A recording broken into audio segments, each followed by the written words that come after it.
Hello, പുതിയ വീഡിയോയിലേക്ക് എല്ലാവർക്കും സ്വാഗതം. അപ്പം ഒരുപാട് നാളുകൾക്ക് ശേഷമാണ് ഞാനൊരു ലോങ് വീഡിയോ ആയിട്ട് വരുന്നത്. ഇതിപ്പോൾ ഈ വീഡിയോ തന്നെ എടുത്തിട്ടിപ്പോൾ ആഴ്ചകൾ തന്നെ ആയിട്ടുണ്ട്. ഇടാൻ വേണ്ടിയിട്ട് സമയം കിട്ടില്ല. വീഡിയോ എടുക്കാൻ എളുപ്പമാണല്ലോ, ഇതൊക്കെ ഒന്ന് എഡിറ്റ് ചെയ്ത് വോയിസൊക്കെ കയറ്റി ഒരു സമയം നമുക്ക് ടൈം കിട്ടണമല്ലോ. ഇപ്പോൾ ഈ വർക്കിന് പോകണോണ്ട് എനിക്ക് എൻ്റെ കാര്യം നോക്കാൻ പോലും എനിക്ക് മര്യാദയ്ക്ക് സമയം കിട്ടാതെ. അപ്പം ഇത് കുറേ നാളായിട്ടുള്ള ഇടണമെന്ന് എല്ലാ ദിവസവും വിചാരിക്കും, പക്ഷേ സമയത്തിൻ്റെ പ്രശ്നം കൊണ്ട് ഇടാൻ പറ്റണില്ല. അപ്പം ഞാൻ ഏതായാലും ഇന്ന് രണ്ടും കൽപ്പിച്ച് വീഡിയോ ഒന്ന് എഡിറ്റ് ചെയ്ത് ഇടാമെന്ന് തീരുമാനിച്ചു. അപ്പോൾ ഇതിപ്പം ഗുരുവായൂർ പോണ ഒരു വീഡിയോയാണ്. ഇതിപ്പോൾ ഗുരുവായൂർ ഞങ്ങൾ ബാക്ക് സൈഡിൽ കൂടിയാണ് കയറിയേക്കണത്. ഏത് സൈഡിൽ കൂടി കയറണമെന്ന് പോലും അറിയത്തില്ലായിരുന്നു. കാരണം മുൻപ് കഴിഞ്ഞ വർഷം പോയെങ്കിലും അത് ഏതോ ഒരു സൈഡിൽ ഞങ്ങൾ ചെന്നു, പക്ഷെ എന്നാലും കൃത്യം നടയുടെ നേരെ തന്നെ ഞങ്ങൾക്ക് കയറാനും പറ്റി. ഇതിപ്പോൾ അമ്പലത്തിൻ്റെ ബാക്ക് സൈഡിലാണ് കയറിയേക്കണത്. ബാക്ക് സൈഡിൽ കൂടി ആദ്യമായിട്ടാണ് കയറണത്. രണ്ട് വശം ഒരുപോലെ ഇരിക്കണോണ്ട് അറിയാൻ പറ്റണില്ലായിരുന്നു. അപ്പം ഞങ്ങളങ്ങനെ ബാക്ക് സൈഡിൽ കൂടി നടന്നിപ്പോൾ വഴിപാട് കൗണ്ടറിൻ്റെ ആ വശമാണ് കാണുന്നത്. അപ്പം വഴിപാട് മേടിക്കാൻ വേണ്ടിയിട്ട് ഇനി ക്യൂ നിൽക്കണം. അപ്പോൾ തിരക്കുണ്ടാകും എന്നാണ് വിചാരിച്ചത്, പക്ഷേ വലിയ കുഴപ്പമൊന്നുമില്ലായിരുന്നു. ഒരുവിധപ്പെട്ട ആളുകളെല്ലാവരും ഈ പാൽപ്പായസത്തിനാണെല്ലാം വഴിപാട് എഴുതിയിരിക്കണത്. ഞാനും ഇപ്പോൾ വഴിപാട് പാൽപ്പായസം അടുത്ത് കുടിച്ചിട്ടില്ല. അപ്പം ഞാൻ വിചാരിച്ച് പാൽപ്പായസത്തിൻ്റെ പേര് കൊടുക്കാമെന്ന്. അങ്ങനെ പാൽപ്പായസമൊക്കെ മേടിച്ച് ഞങ്ങൾ ക്യൂ ഒക്കെ നിന്ന് കുറേ നേരം നിൽക്കേണ്ടി വന്നിട്ടാ പാൽപ്പായസം മേടിക്കാൻ. അങ്ങനെ മേടിച്ച് കഴിഞ്ഞിട്ട് അത് കവറിലാക്കണമായിരുന്നു, അത് ഒഴുകണുണ്ടായിരുന്നു. അപ്പോൾ ടിന്ന് നിറച്ച് തന്നിട്ടുണ്ടായി. അപ്പം ഞങ്ങൾ വെളുപ്പിനിറങ്ങിയതാണ്. വെളുപ്പിനിറങ്ങി ഒടുക്കത്തെ തിരക്കെന്ന് വെച്ചാൽ ഒടുക്കത്തെ ബ്ലോക്ക്, തിരക്കല്ല ബ്ലോക്കായിരുന്നു. ഈ തൃശ്ശൂർ ഭാഗത്തെത്തിയപ്പോൾ ഒടുക്കത്തെ ബ്ലോക്കായിപ്പോയി. അങ്ങനെ അമ്പലത്തിലൊക്കെ കയറി പ്രാർത്ഥിച്ചൊക്കെ കഴിഞ്ഞിട്ട് അവിടെ കാണാൻ നല്ല ഭംഗിയാണ്. ഈ ഓരോരോ ഈ കൃഷ്ണൻ്റെ ആണെങ്കിലും ഓരോ ഇത് കാണാൻ വേണ്ടിയിട്ട്. എൻ്റെ പേരെന്താ പറയുക, എൻ്റെ പേരെനിക്ക് അറിയത്തില്ല, മറന്നുപോയി, പേര് കിട്ടാത്തതാണ്. അപ്പോൾ ഇതൊക്കെ കാണാൻ നല്ല രസമാണല്ലോ. ഈ വീഡിയോ എടുക്കണേലും നല്ല ഭംഗിയാണ് നേരിട്ട് കാണാൻ വേണ്ടിയിട്ട്. അങ്ങനെ ഞങ്ങൾ ഒരു കൃഷ്ണൻ്റെ പുറകിൽ മയിൽപ്പിലേക്കുള്ളൊരു കുഞ്ഞി കൃഷ്ണനെ ഞാൻ മേടിച്ചായിരുന്നു. ദാണ്ടെ ആയിരിക്കണത്, അത് നല്ല ഭംഗിയുണ്ടായിരുന്നു കാണാൻ. റേറ്റ് ആണെങ്കിലും കുഴപ്പമൊന്നുമില്ല. അങ്ങനെ ഞങ്ങൾ അമ്പലത്തിൽ നിന്ന് ഇറങ്ങി കഴിഞ്ഞിട്ട് ബിരിയാണി കഴിക്കണമെന്നൊരാഗ്രഹം. ആ റോട്ടിൽ കൂടി ചുമ്മാ നടന്നപ്പോഴത്തേക്കും റോഡ് സൈഡിൽ ദം ബിരിയാണി എന്ന് പറഞ്ഞൊരു ബോർഡ് കണ്ട്. 80 രൂപയുള്ളായിരുന്നു കേട്ടോ, പക്ഷേ നല്ല ക്വാണ്ടിറ്റി ഉണ്ടായിരുന്നു, നല്ല ടേസ്റ്റും ഉണ്ടായിരുന്നു. എനിക്ക് ഭയങ്കരമായിട്ട് ഇഷ്ടപ്പെട്ടു. അതും റോഡ് സൈഡിൽ ഇരുന്ന് തന്നെ കഴിക്കണം, നല്ല വൈബായിരുന്നു. എന്നിട്ട് ഞങ്ങൾ പിന്നെ നേരെ പുന്നത്തൂർ കോട്ടയിലേക്കാണ് പോയത്. പുന്നത്തൂർ കോട്ടയിൽ ആദ്യമേ കഴിഞ്ഞ വർഷം പോയതിലും എന്തൊക്കെയോ ഇവിടേക്കോ ഒരു വ്യത്യാസം ഉണ്ടായിരുന്നു. ഈ വർഷം പോയപ്പോൾ എന്തോ ഒരു മാറ്റം അവിടെ, എന്താണെന്ന് എനിക്കറിയത്തില്ല. അങ്ങനെ നടന്നു കഴിഞ്ഞപ്പോൾ ആദ്യമേ തന്നെ ഒരു ആന ഉണ്ടായിരുന്നു. എൻ്റെ പൊന്നോ, ആ ഒരു ആന ഒരു രക്ഷയില്ലായിരുന്നു. എന്തെന്ന് വെച്ചാൽ ഇവൻ ഭയങ്കര പോസിങ്ങാണ്. നമ്മൾ ഒന്ന് ജസ്റ്റ് ഫോൺ എടുത്താൽ മതി, ഫോൺ എടുത്ത് ആനയുടെ നേരെ വെച്ചാൽ മതി, അവൻ പോസ് ചെയ്ത് അങ്ങനെ നിൽക്കും. അപ്പോൾ വീഡിയോ എടുക്കാനാണെങ്കിലും അത് അങ്ങനെ തന്നെ നിൽക്കും. ഫോൺ ജസ്റ്റ് കാണിച്ചാൽ മതി, ഭയങ്കര പോസിങ്. അതിൻ്റെ ഷോർട്ട് വീഡിയോ ഞാൻ യൂട്യൂബിലിടാം. അങ്ങനെ ഞങ്ങൾ പുന്നത്തൂർ കോട്ടയുടെ അകത്ത് കയറി ഓരോ ആനകളെ കാണാൻ വേണ്ടിയിട്ടാണ് കയറിയേക്കണം. പക്ഷേ അധികം ആനകളെയൊന്നും കാണാൻ പറ്റിയിട്ടില്ല. കഴിഞ്ഞ വർഷം വന്നപ്പോൾ ഒരുപാട് ആനകൾ ഈ ഒരു സൈഡിൽ തന്നെ ഉണ്ടായിരുന്നു. എന്നുവെച്ചാൽ കയറി വരുമ്പോൾ തന്നെ കുറേ ആനകൾ കാണാൻ പറ്റുമായിരുന്നു, ഓരോരോ സൈഡിലായിട്ട് കെട്ടിയിട്ടേക്കണം. അതെനിക്ക് തോന്നണം മതപ്പാടിലായതുകൊണ്ട് ഓരോ ആനകളെയൊക്കെ മാറ്റി കെട്ടിയേക്കണേന്നാണ്. ഇതിലിപ്പോൾ ഒരു ആനയെ കാണുവേ, ഇതാണ്ട് ആ ആന ഇച്ചിരി വശപ്പിശകാന്ന് തോന്നണം. നോട്ടമെന്ന് വെച്ചാൽ അമ്മാതിരി നോട്ടായിരുന്നു.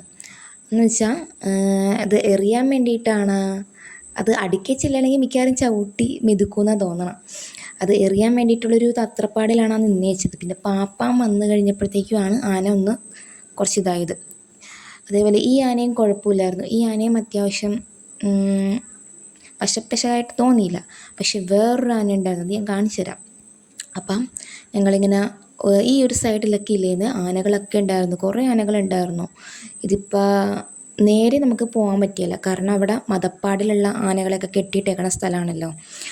അപ്പം നമുക്കിവിടെ നിന്ന് കാണാൻ പറ്റും മതപ്പാടി കെട്ടിയിട്ടേക്കണ ആനകളെയൊക്കെ. ഇവിടെ വേറൊരു ആന ഉണ്ടായിരുന്നു, ഒരു മുടന്തുള്ളൊരു ആനയാണ്. അത് നമ്മുടെ പുറകിലത്തെ കാല് തിരിഞ്ഞിരിക്കുന്ന ഒരാനയാണ്. പക്ഷെ അത് കാണാൻ നല്ല ഐശ്വര്യമായിരുന്നു. അത് ഈ കഴിഞ്ഞിടയ്ക്കാണ് അതിന്ന് ചരിഞ്ഞെന്ന് കേട്ടത്. അത് നല്ല നീളം കൊമ്പൊക്കെയുള്ള നല്ല ഭംഗിയായിരുന്നു. ദൂരെ നിന്ന് നോക്കുമ്പോഴേ നമുക്ക് കാണാൻ പറ്റുമായിരുന്നു. ആ ആനയൊക്കെ ചരിഞ്ഞ് ഇപ്പം വേറൊരു ആന അവിടെ കാണാൻ പറ്റുന്നത്. പക്ഷെ വീഡിയോയിൽ നമുക്ക് സൂം ചെയ്ത ക്ലാരിറ്റി നഷ്ടപ്പെടുന്നതുകൊണ്ട് സൂം ചെയ്തില്ല. ഞാൻ നോർമലായിട്ട് തന്നെ ഞാൻ വീഡിയോ എടുത്തേക്കണം. അതുകൊണ്ട് ഒരുവിധം കാണാൻ പറ്റുമെന്ന് എനിക്ക് തോന്നുന്നത്. അങ്ങനെ ഞങ്ങൾ നടന്ന് പോയിക്കൊണ്ടിരിക്കുന്നത്. അവിടെയൊക്കെ ആനകളുണ്ടായിരുന്നു. കഴിഞ്ഞ വർഷം വന്നപ്പോൾ അവിടെയൊക്കെ നിറയെ മദപ്പാടിലുള്ള ആനകളായിരുന്നു. ഇപ്രാവശ്യം എവിടെയോ ആനകളൊന്നും കാണുന്നില്ല. അങ്ങനെ ഇപ്പോൾ ഒരു ആനേനെ കാണാൻ പറ്റും. ഇപ്പോൾ ഒരു ആന വരും. ആ ആന എവിടെ? ആ ആന മദപ്പാടിലാണെങ്കിലും ആ ആനേനെ ചങ്ങലഴിക്കാൻ പറ്റും. ചങ്ങലഴിച്ചെന്ന് കൊണ്ട് നടക്കാൻ പറ്റും. പ്രത്യേകിച്ച് പ്രശ്നക്കാരനായിട്ടുള്ള ആനയല്ലെന്നാണ് അവിടെ ചോദിച്ചപ്പോൾ പറഞ്ഞത്. അത് മദപ്പാടിലുള്ള ആനയാണ്. എത്ര സിമ്പിളായിട്ടാണ് കൊണ്ടുപോകണം. പക്ഷെ വേറെയുള്ള ആനകളുണ്ടായിരുന്നു. വേറെ ആനയെന്ന് വെച്ചാൽ അത് ഭയങ്കര ഇതായിട്ട് ഇടഞ്ഞ രീതിയിൽ തന്നെ നിൽക്കുമായിരുന്നു ആനകളൊക്കെ. അങ്ങനെ ഞങ്ങൾ നടന്നപ്പോഴത്തേക്കുമാണ് ഒരു പിടിയാന കുളിക്കാൻ വേണ്ടിയിട്ടാണ്. അത് കുറുമ്പൊന്നുമില്ല. അത് കിടന്ന് അതിൻ്റെ മേത്തൊക്കെ നിറയെ മണ്ണും ചിലയൊക്കെയാണ്. അപ്പോൾ കുളിപ്പിക്കാൻ വേണ്ടി പോവുമായിരുന്നു. അങ്ങനെ ഞങ്ങൾ നടന്ന് പോയിക്കൊണ്ടിരുന്നപ്പോൾ ഓരോ ആനകളൊക്കെ കുളിപ്പിക്കാൻ വേണ്ടി പോകുമായിരുന്നു കേട്ടോ. എന്തോ വിശേഷമുണ്ട്, അത് ഞാൻ ലാസ്റ്റ് പറയാം. നടന്നുകൊണ്ടിരുന്നപ്പോൾ ഓരോ ആനകളെയും കുളിപ്പിക്കാൻ വേണ്ടി കൊണ്ടുപോവുക. ഇപ്പോൾ ഒരു ആനേനെ കാണാൻ പറ്റും കേട്ടോ. അത് നല്ല തക്കടുമുണ്ടം പോലെ ഇരിക്കുന്ന ഒരു ആന. നല്ല രസമുണ്ടായിരുന്നു കാണാൻ. വേറെയുള്ള ആനകളൊക്കെ എന്ന് വെച്ചാൽ മെലിഞ്ഞിരിക്കുന്ന ആനകളും ഉണ്ട്. പക്ഷെ എനിക്കൊണ്ട് ഫുഡ് കഴിക്കാത്തതിൻ്റെ ആയിരിക്കാം. ഇത് കണ്ടോ, ഇത് നല്ല ഭംഗിയുണ്ട് കാണാൻ. അത്യാവശ്യം കുഴപ്പമില്ല. പാപ്പാനെ ഭയങ്കരമായിട്ട് പേടിക്കുന്നുണ്ട് ആന. അങ്ങനെ ഞങ്ങൾ ഈ സൈഡിലൊക്കെ ഓരോ ആനകളുണ്ടായിരുന്നതാണ്. അതിൽ ഒരു മുത്തശ്ശി ആന ഉണ്ടായിരുന്നു. അത് രണ്ട് സൈഡിലും കമ്പ് വെച്ച് കെട്ടി നിർത്തിയേക്കണ ആനയായിരുന്നു. അതൊക്കെ ഈ കഴിഞ്ഞിടയ്ക്കാണ് ചരിഞ്ഞത്.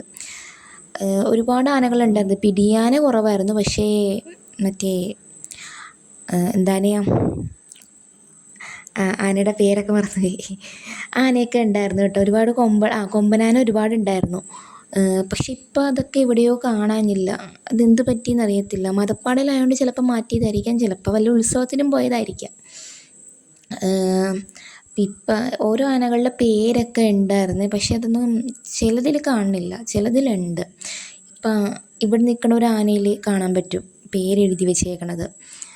അതേപോലെ ഈ ആന ഇച്ചിരി പ്രശ്നക്കാരനായിട്ടുള്ള ആനയെന്ന് തോന്നുന്നു. കാരണം വീഡിയോ എടുത്തുകൊണ്ടിരുന്നപ്പോൾ ആനയ്ക്ക് അത്ര അങ്ങോട്ട് സുഖിക്കണില്ലായിരുന്നു. അത് ദേ കണ്ടില്ലേ, ഒരു സൈഡ് ചെരിഞ്ഞ് നിൽക്കും, അപ്പുറത്തെ സൈഡ് ചെരിഞ്ഞ് നിൽക്കും. ചിലപ്പോൾ ഇഷ്ടപ്പെടാഞ്ഞിട്ടായിരിക്കും. ഓരോ ആനയ്ക്ക് ഓരോ സ്വഭാവമാണല്ലോ. പക്ഷെ കയറി വന്നപ്പോഴുള്ള ഒരു ആന ഒരു രക്ഷയില്ലായിരുന്നു. അവൻ ഭയങ്കര പോസിങ്ങായിരുന്നു. അതുകൊണ്ടായിരിക്കും നേരെ വാതിക്കൽ കൊണ്ട് കെട്ടിയിട്ടേക്കണം. ഈ ആനയും കുഴപ്പമൊന്നുമില്ലായിരുന്നു. ഓരോ ആനകളെയൊക്കെ കുളിപ്പിച്ചുകൊണ്ടിരിക്കുകയായിരുന്നു. ഞങ്ങൾ കൃത്യം വെള്ളിയാഴ്ച ദിവസം തന്നെ ഞങ്ങൾ പോയത്. അപ്പം വെള്ളിയാഴ്ച ദിവസം എനിക്ക് തോന്നുന്നത് എന്തെങ്കിലും വിശേഷം ഉണ്ടായിരിക്കാം. ഞങ്ങൾ ഏതാണ്ട് ചെന്നപ്പോൾ ഒരു സമയമായി.